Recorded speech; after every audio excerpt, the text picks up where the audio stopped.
Shalom, Wabaraka, Mispaka, peace and blessings, family. This video is just extra information about how Babylon is truly in Quebec of Canada. I found even more solid proof that just completely destroys the Middle Eastern ideology of Babylon being Iraq, all right? Just completely destroys it. Now let's get right into it, right? So, this is a slideshow presentation I'm going to show you guys. It was originally on my Patreon account. I'm trying to raise the funds, raise the support to be able to go out in these places throughout North America and find artifacts. I can even hire a team of people to dig around in these areas and find artifacts, find proof, find things that are left behind of ancient civilizations that I can furthermore prove to our people that our land is truly in this country. Now, I know for a fact that our land is in this continent, all right? I know for a fact. It's not even a theory anymore. The scriptures make it very clear. YouTube ain't paying me nothing, you know? They ain't gonna pay me nothing. All they gonna do if I monetize my channel, delete my videos. Because I got some very secret information that I'm about to start putting out. And a lot of that secret information is gonna be on my Patreon. So check out my Patreon. Patreon.com/ChiefMoray1. All links are in the description. Now let's get into it. So let's look at Isaiah chapter 13 and verse 20. It says, "It shall never be inhabited, neither shall it be dwelt from generation to generation. Neither shall the Arabian pitch tent there, neither shall the shepherds make their fold there." This is the punishment upon Babylon, right? First thing it says, it shall never be inhabited, right? What's important to understand about this is, they say that Babylon is in Iraq, right? But what's crazy about that is Iraq has a population of 13 million. And when we look at Quebec, it only has a population of 8 million. However, Quebec is more than 3 times the size of Iraq. It's almost 3 times the size of this area, but has almost half the population. Iraq is indeed too populated to be the real Babylon. These are satellite images of these countries at nighttime, right? Nighttime, you see the lights that indicate cities. And that doesn't even include the rural areas that don't even have lights. So, Iraq is too populated to be Babylon. Simply put, Babylon is not supposed to be full of people. It's a land barely inhabitable, just as the saying goes. Not even the nomadic Arabian, who are used to poor desert conditions, will want to dwell there. Now understand, it said not even the Arabian will pitch his tent there. In Hebrew, Arabian or Arab means mixed, mingled people. These are the mingled sons of Abraham by his concubines later on in his life. All right, so that those people, along with Ishmael, they dwelt in the land of Midian. All right, they dwelt in the land of Midian. The land of Arabia is actually the land of Midian. So with that being said, not even these people will want to live there. Midian is a desert. It's a desert. These people are used to living in the desert. When you live in the desert, you have this constant urge, this thirst for water. You need water. That's why they're nomadic. Desert people are nomadic people because they're in a constant search for water. Even though they're in a constant search for water, they're not even going to dwell in Quebec, or they're not even going to dwell in Babylon, which was flooded and is full of water. And that's real. Slide 3. So in verse 21 it says, this is Isaiah 13.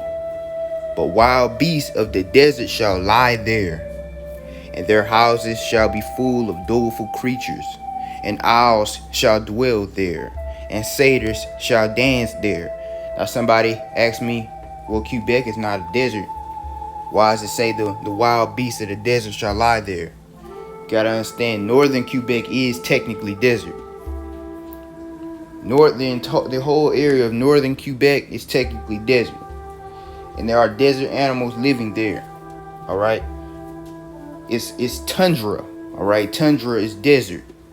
You got big spaces of land with no plants, but still lots of pools of water. Now, it says, their houses shall be full of doleful creatures. What is this insinuating? It's insinuating that the entire ancient population of Babylon will cease to exist. The entire ancient population of Babylon will be decimated from the land, but their houses will remain, and animals will live in those houses. All throughout Quebec, all throughout Maine, all throughout Massachusetts, that whole entire region, we can find stone structures, houses made out of stone and rock that have sat there and predate the Native American civilizations that live around the area. When the archaeologists and the historians go to the area, they don't even know who built these structures.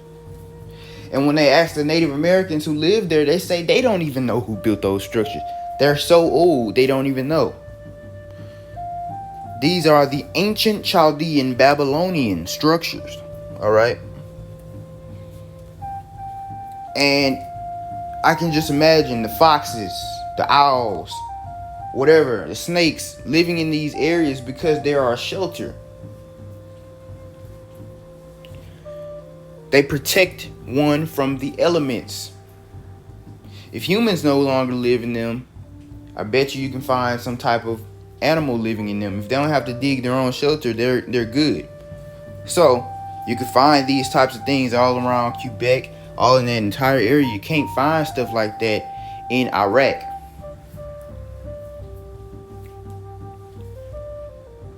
Slide 4. Also, in verse 21, we got to understand this. It says, satyrs shall dance there. Satyrs shall dance there. Now, when people think about a satyr, they think about this Greek mythological creature with the body of a human and the legs of a goat and horns, right?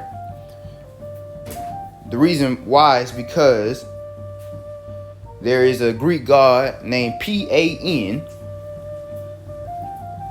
and this god later became the New Testament's devil, all right? And when you read in the New Testament, a lot of the times the word devil in Greek is satyr. That's why when you Google a picture of the devil, you're going to see something with horns and looking like a goat. But the English translators, they added the word satyr here because they did not know what else to put. The Hebrew said sawir, but they just put satyr because they didn't know what else to put. Sawir is the same etymological background as where Esau dwelt, Mount Seir, right? Seir means hairy. Okay? Seir means hairy. Sawir also means hairy or shaggy. Once you look at the Strong's definition, that makes sense. It has the same etymology as Seir, as Esau, right? So, with that being said,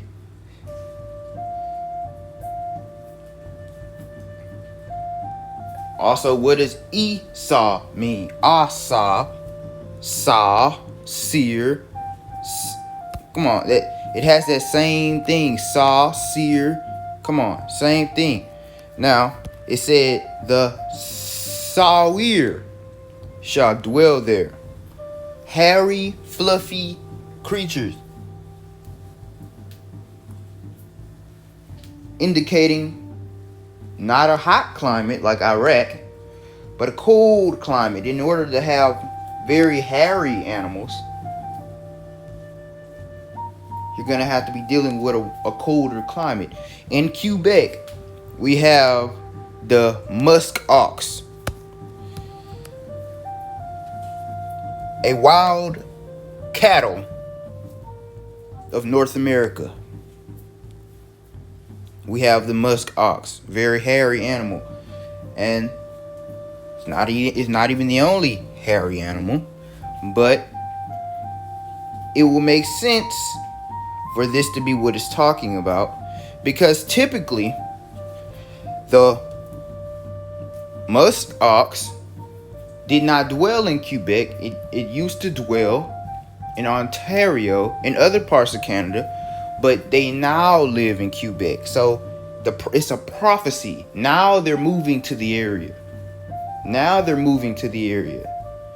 They're being introduced to the area. So they didn't live there originally, but now they live there. That's why it's a prophecy. And satyrs shall dance there. The musk ox shall dance there. Verse 22 says, and the wild beasts of the islands shall cry in their desolate houses. Say, wait, hold up. Did it just say, and the wild beasts of the islands shall cry in their desolate houses? We're still talking about Babylon here, guys. But somehow, when Babylon was cursed, also its islands were cursed. And even these islands had houses on those islands that Babylonians dwelt in.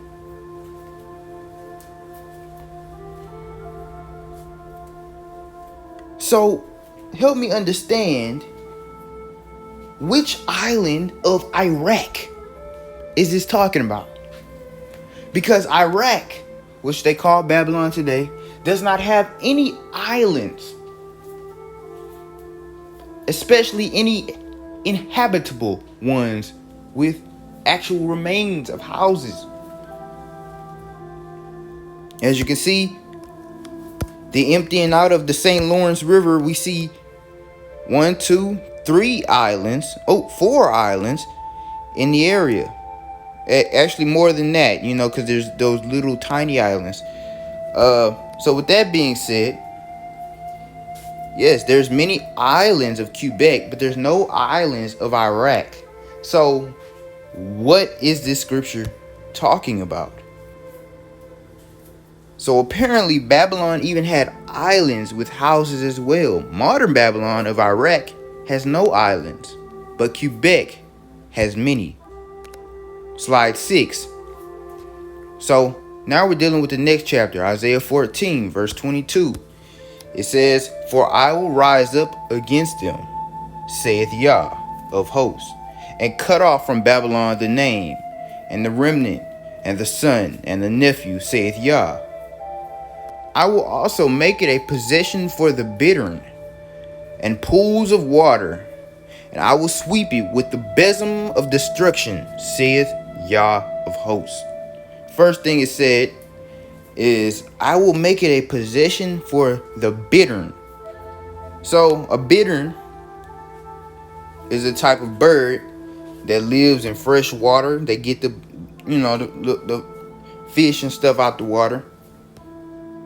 There's something called the least bittern of Quebec. It looks like this. They're all over the area. Why? Because Quebec is full of water. All right. What is the second thing it said? And pools of water. There's no area on earth that has more lakes and pools of water than Quebec.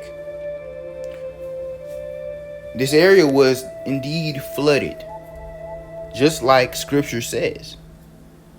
In Iraq, there are lakes.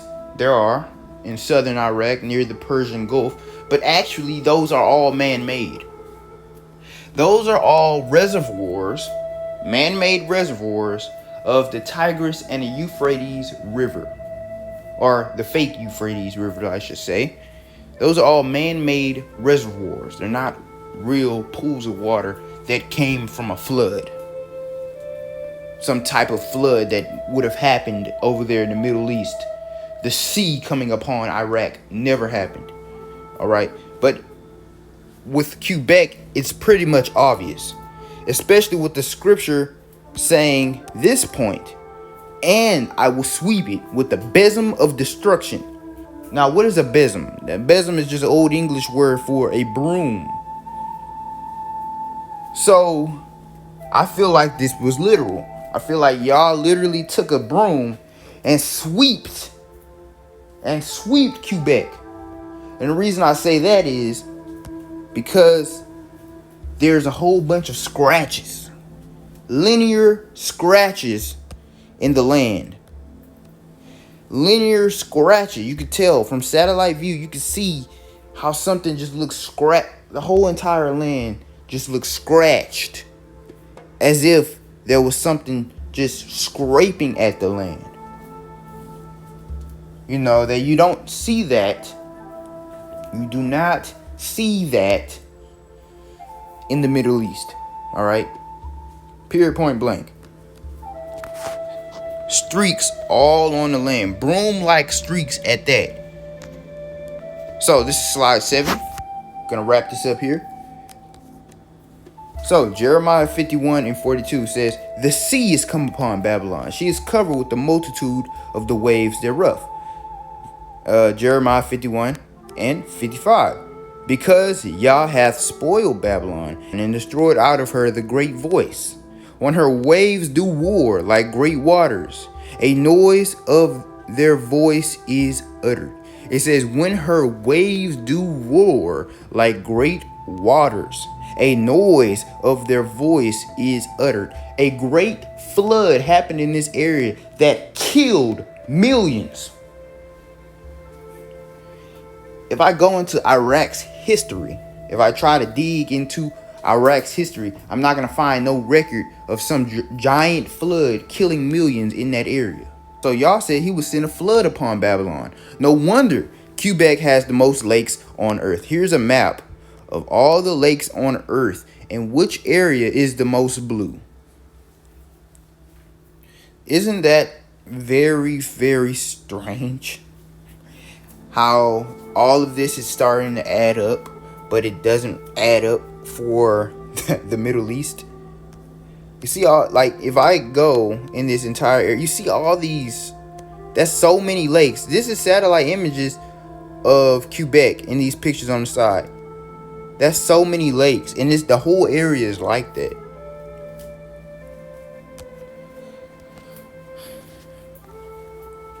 And also, we know about the Tower of Babel remains in Quebec, like I put in my last video, how it adds up perfectly with scripture in the book of Jasher. Mathematically, it adds up. When we look at this land, we see a big blue ring around it. A big blue ring around it. That big blue ring is water that flooded a giant canal that was dug in the order of Nimrod, so that they can make brick out of mud in order to build a tower in between it. And after the tower was destroyed,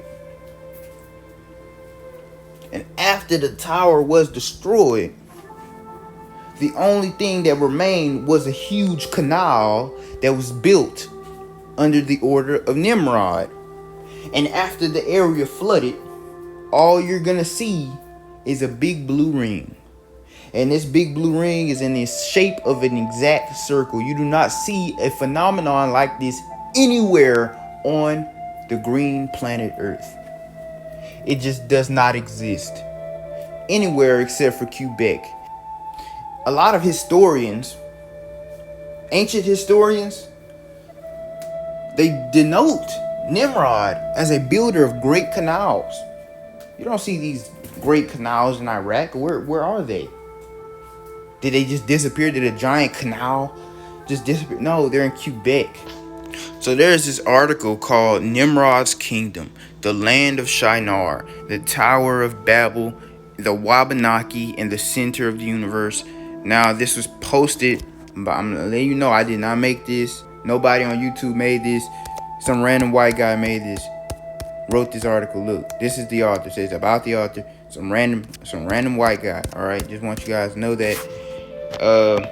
In this article, the first thing I saw was on the east coast of Canada in Quebec. In the east coast of Canada in Quebec City, there is the Plains of Abraham. There's also the Heights of Abraham and the Coast of Abraham.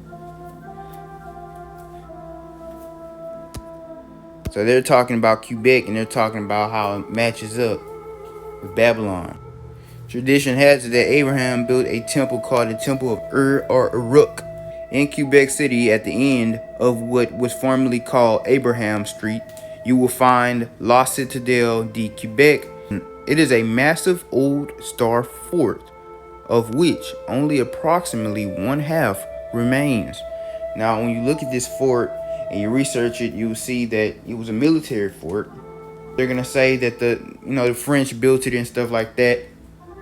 However, it's a mound. You can tell it's a mound. I believe personally is this fort was originally built by an ancient civilization, but then the French came and they built upon it. They built gates on it. They built all this other stuff on it, and they decorated it and they cleaned it up. This part says Uruk is phonetically the same as Erek, which corresponds to the Iroquois, who are the 5 confederate tribes of the same region. The city of Uruk, Erek, all right, Erek, that was one of the cities that Nimrod built, right? You got the Iroquois Indians. Understand that the end of the word U-O-I-S is just a French addition to the word Iruk. All right. When the French met the Iroquois Indians, they gave them that name. Their name was really the Iruk Indians. But the U-O-I-S was the addition to the name by the French. So understand this. Just like Quebec was originally called Quebecois or Quebecois, they added that. That's a French addition. So with that being said, the name of these Indians was the Iruk Indians. The city of Erek was built by Nimrod in that same area. That's why when you look at the Great Lakes, one of the lakes is named what? Lake Erie. Lake Erie.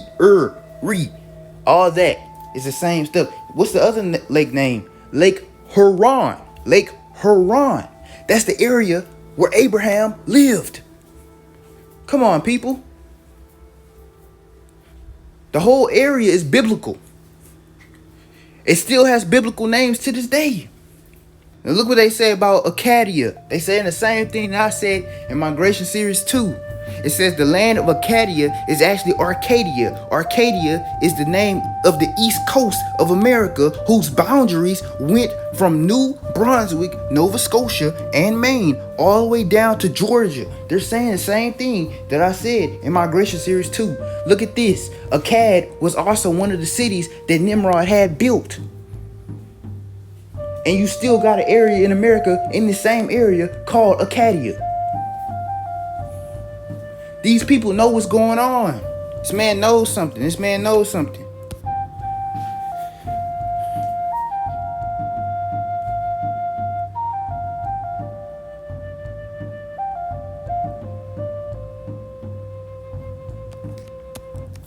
Now I found this part very interesting.